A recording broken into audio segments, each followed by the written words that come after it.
Hey everybody, welcome to our broadcast. We are having just a minor technical difficulty, so if you hang in there, we'll be right back.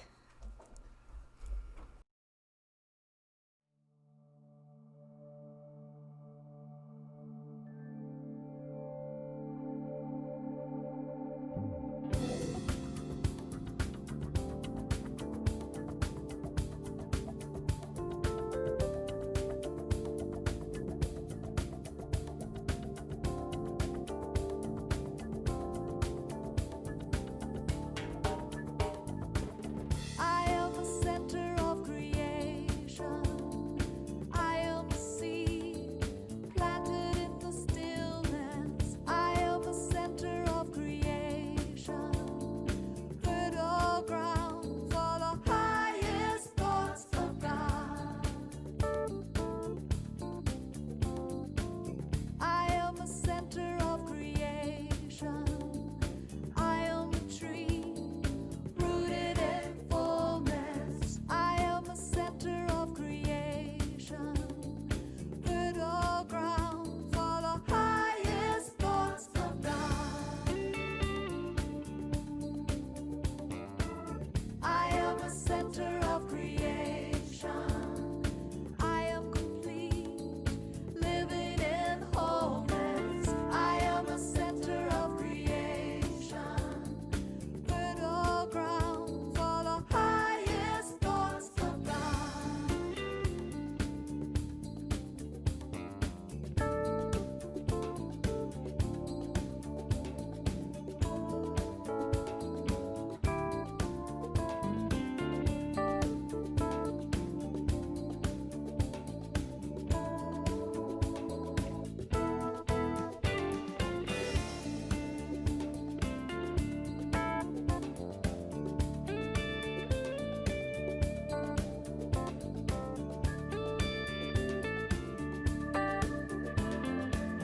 I am the center of creation.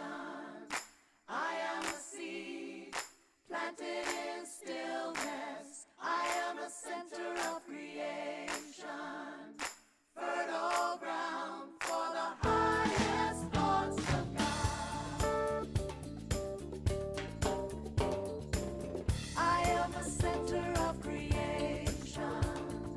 I am a tree rooted in fullness. I am the center of creation. Fertile ground for the highest thoughts of God. I am the center of creation.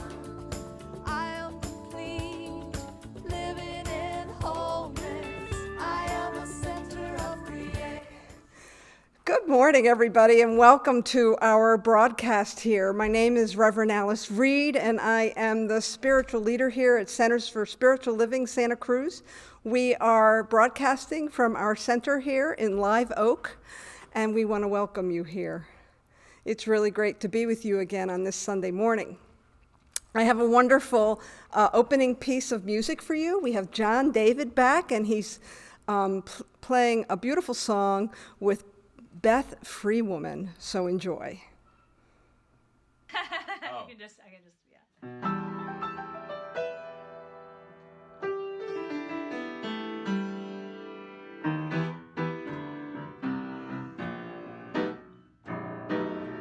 Let me walk to the banks of the river of love, where the current runs deep, baptized in the one, and there's no separation, and the light is always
Then it unmutes it. There we go. Hey, that was wonderful. Thank you so much, John David and Beth Freewoman. That was beautiful.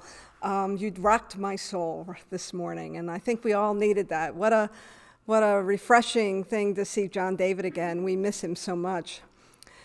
So, welcome again to our broadcast. We have a wonderful centering statement. We are part of a global movement, Centers for Spiritual Living, and join me with this beautiful centering statement.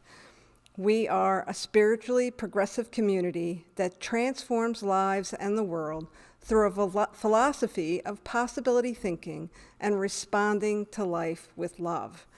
So, what I want to tell you is that we are going to see a beautiful quote from our lovely Susan Springfield. She's put a sweet little video together. And then you will be joined by our practitioner extraordinaire, Sky Leona. So enjoy. This morning's quote is by C. Joybell C. I have come to accept the feeling of not knowing where I'm going, and I have trained myself to love it. Because it is only when we are suspended in midair, with no landing in sight, that we force our wings to unravel and alas, begin our flight. And as we fly, we still may not know where we are going, but the miracle is in the unfolding of the wings.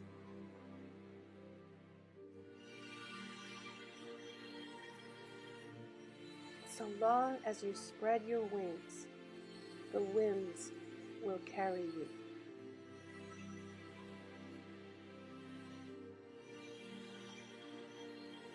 And from Martin Luther King, faith is taking the first step, even when you can't see the whole staircase.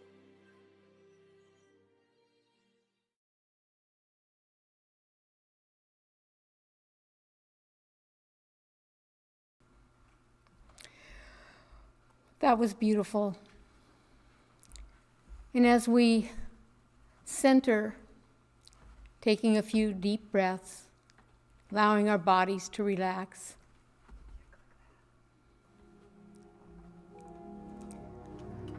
let us know together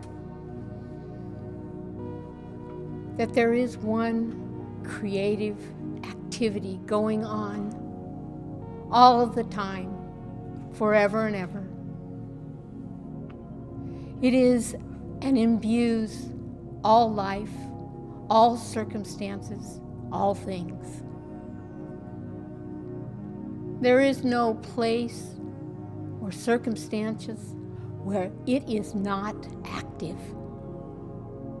As us, and through us, and because of us. We are its senses on this earth. And it is our activity, focus, desires, and wishes that activate its activity here on earth.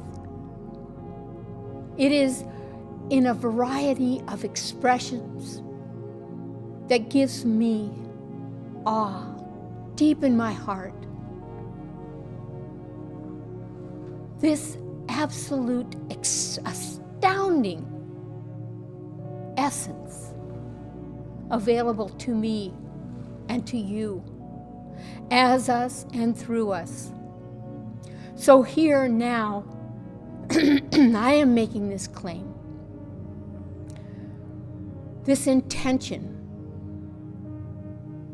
to be available to the wholeness, love, light, beauty, and internal and external harmony everywhere. I make this claim for us that we will leave our attention on the highest evolution through this crisis, that our experiences little or large, contribute. That our desires are saying yes to the more of us, the wisdom in us.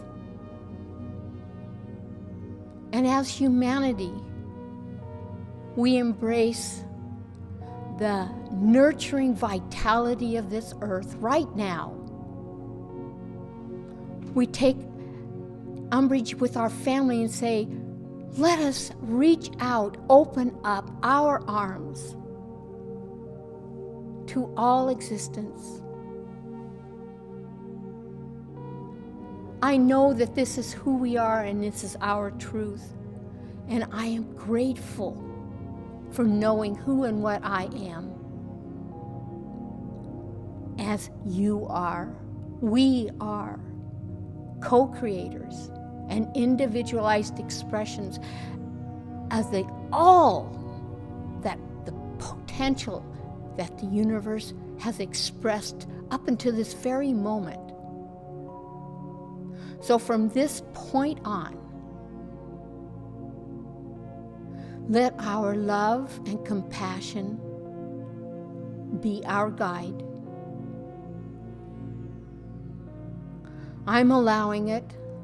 I easily release these words to the universe, the power of the universe, the laws of the universe.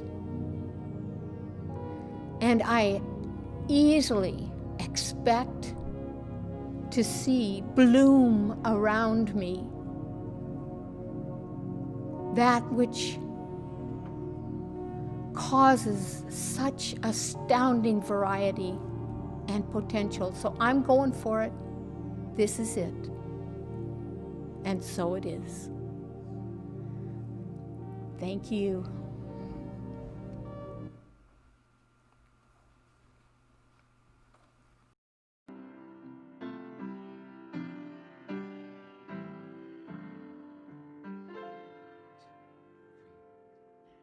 Return to me, return to me with every breath. Return,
Oh my, it does the body good to see John David and to hear Beth's beautiful voice.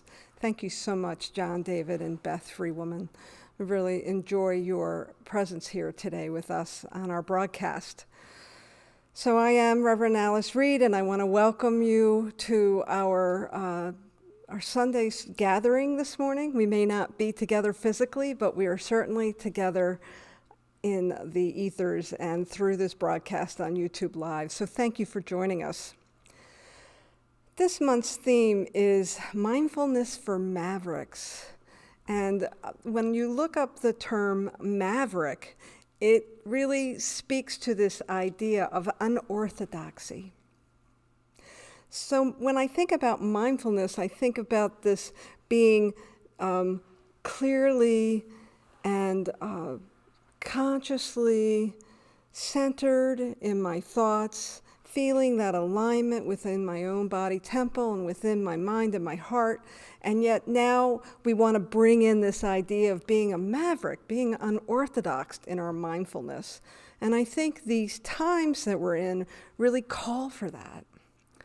And if I was to be a little playful, I think I would prefer that we're spiritual badasses right now, that we are really willing to push into what we used to know and to begin to explore what wants to be known. And for me, that's what this idea of mindfulness for mavericks means. The theme for this month might be mindfulness for mavericks, but each week we're going to be looking at an idea behind mindfulness. And so this week will be intentions, next week we'll be looking at our words, and then the following week we'll be looking at our actions. And so the talk topic today is conscious evolutionary activation. Whew, that's a big term. But all it really means is being really evolutionary with our intentions. When I think about intentions, I think about the rudder in a boat. If you've ever been sailing, when I was a girl, my father used to take me sailing on the Long Island Sound, and he would let me steer the boat. And you could imagine, as a small child, the idea of being able to steer a boat was a bit overwhelming.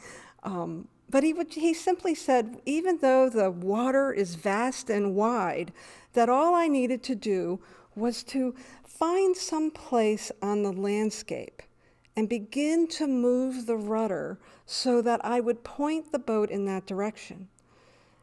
And so it gave me this sense that we were moving in a certain direction, but gave me lots of room to navigate as we moved toward that direction. And when I think about that experience as a child, I think that's what we mean by intentions, that the world has lots of different things to get our attention. There's lots of opportunities for us to get distracted, but if we can keep our attention focused in the direction of our intention, then we begin to move in a certain direction. Many of you who've taken classes with me know that one of my favorite quotes is from Socrates. And Socrates was asked by the student, "How do I get to Mount Olympus?" And Socrates simply answered, "Make sure every step is in that direction." Make sure every step is in that direction. And this is what intentions do for us. They help us to align ourselves to our values, to align ourselves to things that are important, and begin to point ourselves in a certain direction. Now, when I think about what's going on in the world today and all the upheaval for the last 2.5 weeks, we've been watching as our nation has been rising up to say no to racism. And I bet if you're like me, you might be puzzling about how to approach what's going on as a religious scientist. How do we apply our philosophy and our teaching to what's going on in the world? How do we keep it relevant? For a century, our philosophy has been focused on creation And when we begin to engage with this philosophy and this teaching and this way of life, oftentimes we're engaging at the level of the individual, creation at the level of the individual. But I think sometimes we forget that we create at the level of the collective as well. That there is a larger thing happening right here and right now. It isn't just about me. It's about us. It's about humanity. And we have to actually work at both levels. We have to work at the level of the individual, but we have to remember that there's a level of the collective that we're also responsible for. And when I think about what we may have collectively created, it's kind of interesting, isn't it? I mean, climate change, divisive leadership, poverty and hunger, and homelessness. None of us would sit down and say that those were things that we wanted to create. But at some level, we have created them in the collective. And more recently, the pandemic, massive unemployment, and a greater awareness of racism. All of these things are effects. All of these things are conditions. They are not the power and the presence of that creative source, but they are conditions that have been created as source moves through us collectively. And I would say that they've been created because we've been operating at the level of what Troward might call secondary causation, where we invest ourselves in a condition and then we begin to think that that is the place where we need to create from. Holmes gives us a really great quote that I think is apropos here. From the Living the Science of the Mind, he says, "The power that creates exists before we use it. However, it can give us only that which we mentally take. And often, our unbelief becomes our acceptance, our fear, a misplaced faith." Fear as a misplaced faith. Think about it. You know, when fear is that secondary causation place that we might reach to, not realizing we can reach beyond that to a greater power, and we begin to create from that place. And so I think that's how we create things like climate change and coronavirus and racism.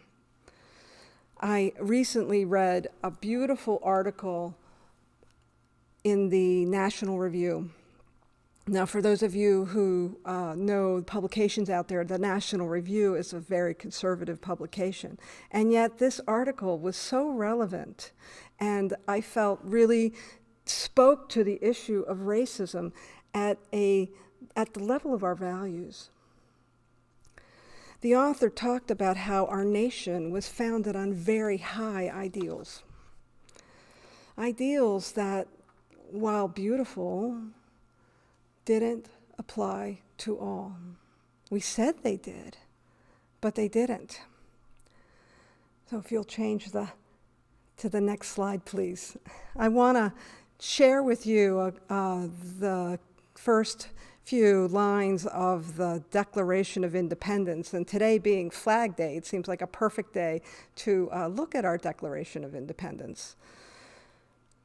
When in the course of human events it becomes necessary for one people to dissolve the political bands which have connected them with one another, and to assume among the powers of the earth the separate and equal station to which the laws of nature and nature's God entitle them, a decent respect to the opinions of mankind requires that they should declare the causes which impel them to separate.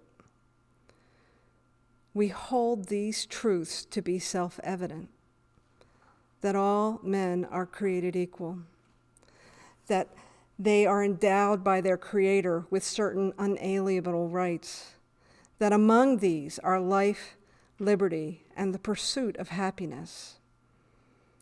The Declaration goes on to say that to secure these rights, governments are instituted among men deriving their just powers from consent of the governed, that whenever any form of government becomes destructive of these ends, it is the right of the people to alter or to abolish it and to institute new government, laying its foundation on such principles and organizing its power in such form as to them shall seem most likely to affect their safety and happiness. Take that in for a minute. These were powerful words that were crafted almost 250 years ago. And I'm certain that our founding fathers, when they crafted these words, there was a lot of discussion. There was a lot of talking about what was important and how could they get to the highest value that they could agree upon.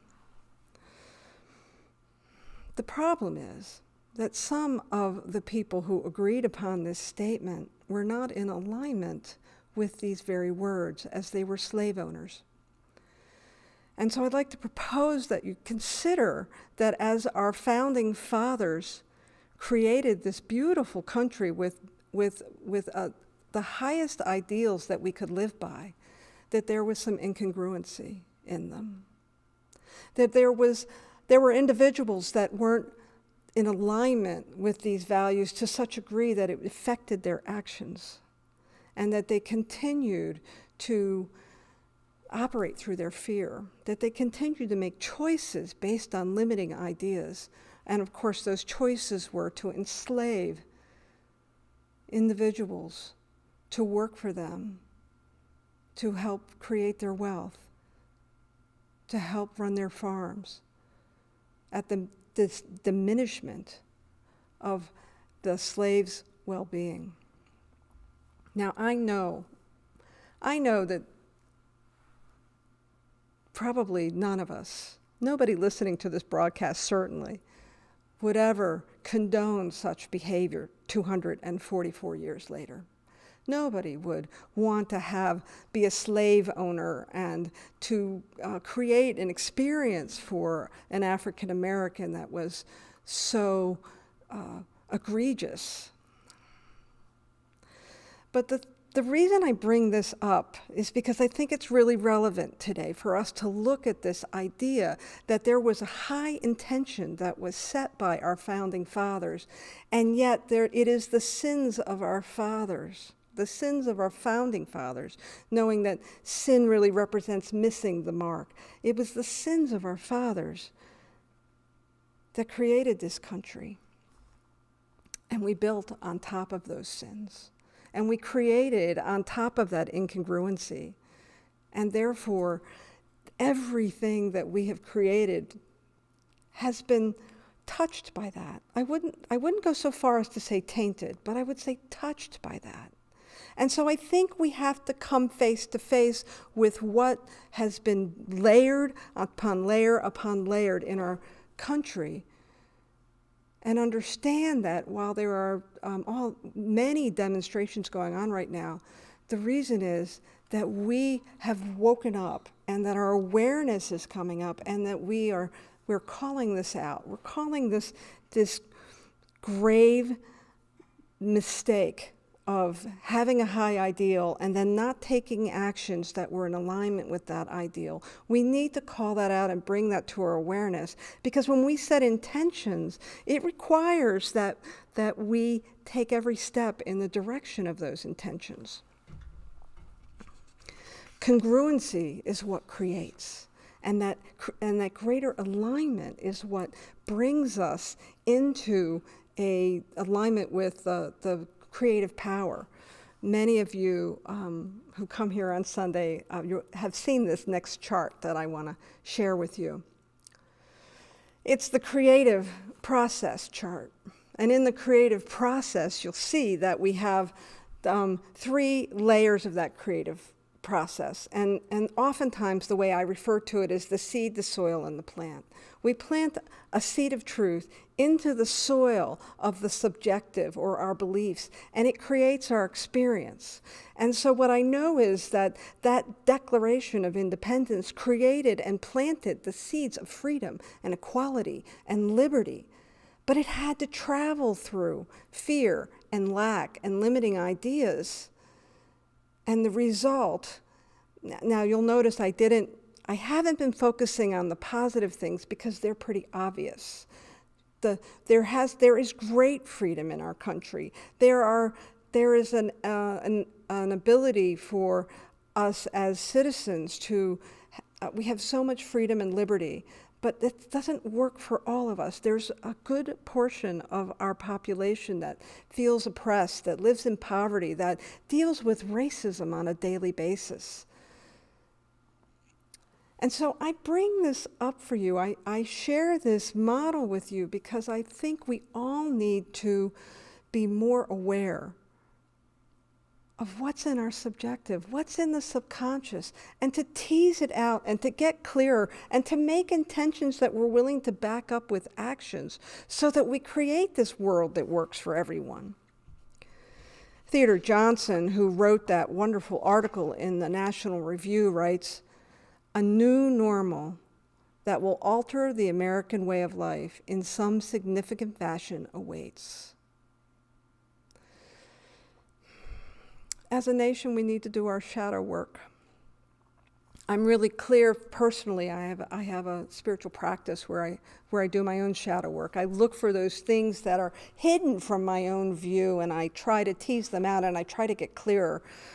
And what that does for me is it creates a greater alignment with Source, and my life then seems to work in greater alignment with the things that I value. And I think as a nation, we need to do that as well. I think as a nation, we have to face the sins of our father. We have to see where any thread of that continues to live in us so that we can bring it up to the light and we can allow it to be cleared so that all men know that they are free, that all our citizens, not only in our country but around the world, know that they are equal. This is a worthy value. It's worthy of our time. It's worthy of our attention. And it's going to be uncomfortable. It's going to be painful. But it's going to be worth it. And so I'm going to invite you over the next couple of months during the summer. We'll be offering some workshops, some book studies, and some ways for us to continue to press in. Because underneath all of this unrest that we're experiencing right now are those immutable qualities of love and freedom and beauty and joy. And I want them for myself as much as I want them for you, much as I want them for everybody. And that's what we mean by a world that works for all. I'm reminded of a couple of passages from the Bible, and one is to love your neighbor, and the other is to be my brother's keeper. And so as we press into the uncomfortable space of looking at racism, at looking at what might still live in our subjective, I encourage you to keep those two guiding principles in front of you, to love our neighbor and to be our brother's keeper. Thank you for joining us this morning.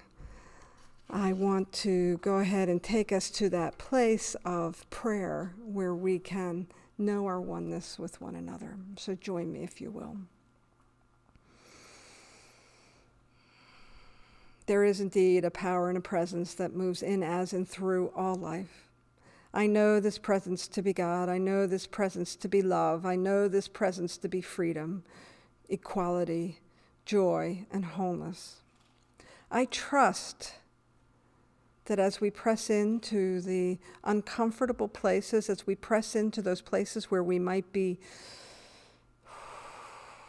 feeling like this doesn't feel like oneness, it feels like separation. The truth is that we are simply moving through the shadow towards the light. And so I know for each one within the sound of my voice that we move forward, we take steps forward with an open heart and an open mind. We trust that anything that we bring up, that we heal within ourselves, we heal for the good of all. that there is a call to action, and that we press in to find out what is ours to do, what action is ours to take, what intention is it that we need to set for ourselves so that we can indeed live in a world that works for everyone. It is with a grateful heart that I speak this word, knowing that we are connected at such a deep level, even while being separated through this coronavirus. And I trust love will lead the way.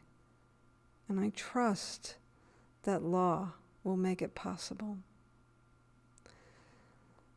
It is with a grateful heart that I speak this word into the action of that very same law, and I know that all are lifted, all are healed, all are having a greater revelation of wholeness, and that whatever's in the way dissolves when we present love to it, when we present wholeness to it.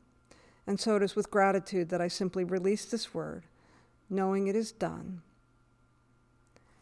And so it is. So we have another piece of music for you. This was a video that was put together by Susan Springfield, and it's put behind the video is some beautiful music by Amber Darlin. Enjoy. Liberate my soul. These times have left me shaken. Faith, take a stronger hold. I'm ready to awaken. Release all that was. This heavy weight no longer serves me. Listen and take notice. One voice clearly speaking.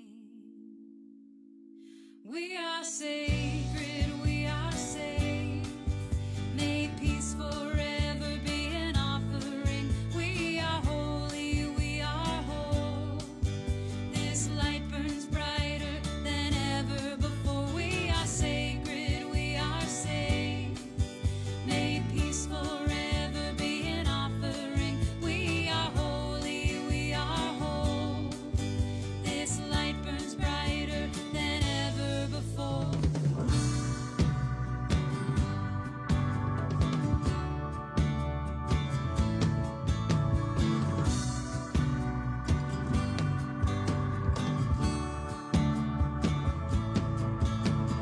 Breathe into the shadows, courage be among us. Find sanctuary, illuminate the masses. Lighten every step, let fear no longer lead.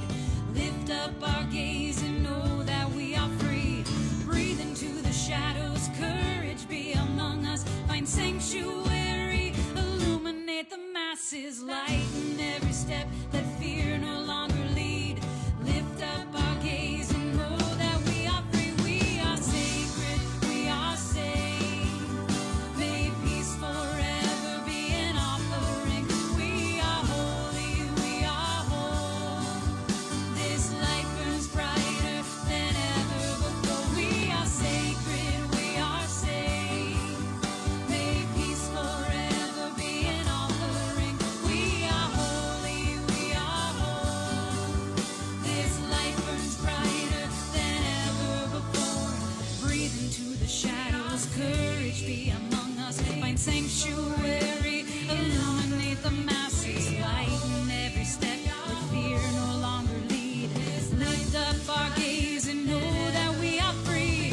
Breathe into the shadows, courage be among us. Find sanctuary, illuminate the masses. Lighten every step, let fear no longer lead. Lift up our gaze and know that we are free. Liberate my soul. These times have left me shaken. Faith, take a stronger hold. I'm ready to awaken. Release all that was. This heavy weight no longer serves me. Listen and take notice. One voice clearly speaking. We are sacred, we are safe.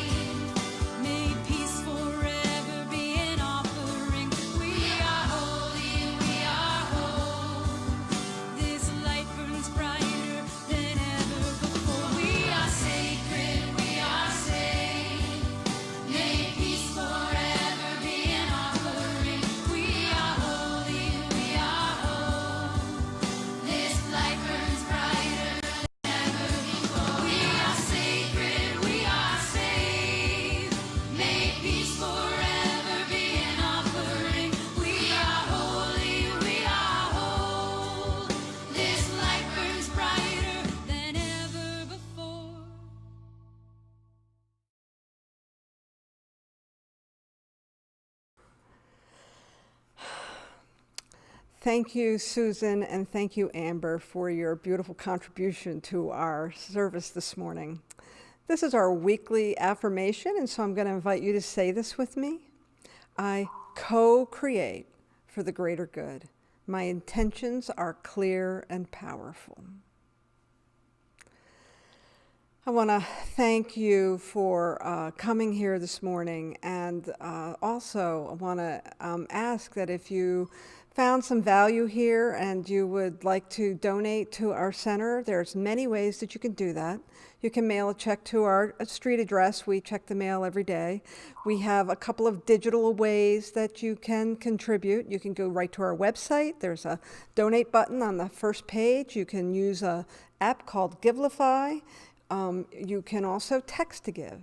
So whatever way you choose to give, please know that we're appreciative of your continued support.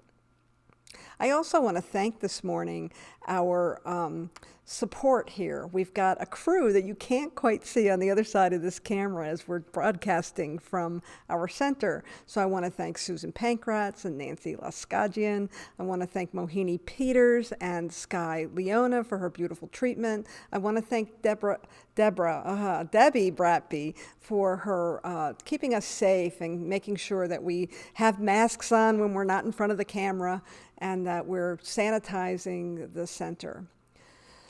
We do have a couple of announcements. You can see this one on the screen right now. We will be doing coffee and conversations every Thursday. We'll be using that Project to Connect time at 1 p.m. So if you'll join me, that'll be an opportunity to get updates on the center and to also talk about whatever's on your mind.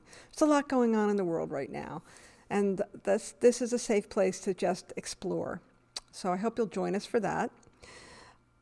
I also want to let you know about a wonderful book study that we're starting. This is our book of the month, and it's called The Conscious Activist. It's by James O'Day. And James does a wonderful job through narrative of talking about his own journey from spirituality to becoming an activist, how he has discovered that you need both in order to really be a spark for change. And if nothing else, what's going on in the world is calling us to conscious action. So you can get the book on Amazon, and we'll do a book study. You can do it at 10:30 in the morning or at 11 o'clock in the morning or 7 p.m. There'll be 2 times you can drop in. You will need to register, so please email admin@cslsantacruz.org, and we'll send you the Zoom link. Couple of other announcements. Wednesday nights is a great midweek time to drop in to refresh. We do spiritual practice, and it's an opportunity for us to be meditating and listening to music and readings, and so that happens every Thursday on our YouTube channel. And we also, Monday, Tuesday, Wednesday, Friday, and Saturday is the Project to Connect. And Thursday will be the Coffee and Convo. It's the same number, 666-000-6060. So I hope if you happen to want to connect with some of your community members, 1 o'clock is the time to be on Zoom Monday through Saturday. And then finally, after this broadcast, we will be in a Zoom room to connect. And that's a different number, you'll probably notice. So if you didn't have time to get a pencil and paper, because the number's right there, 178-032-656, and the password is 1818. But if you don't have time to write that down before we leave the broadcast, know that it's on the front page of our website. I want to thank you for being with us today. It's been a pleasure to be in service to you, our community, in this way. Please know that I love you, and I look forward to seeing you next time. I'll be speaking next week right here on our YouTube channel at 10:30 on Sunday. Have a great day.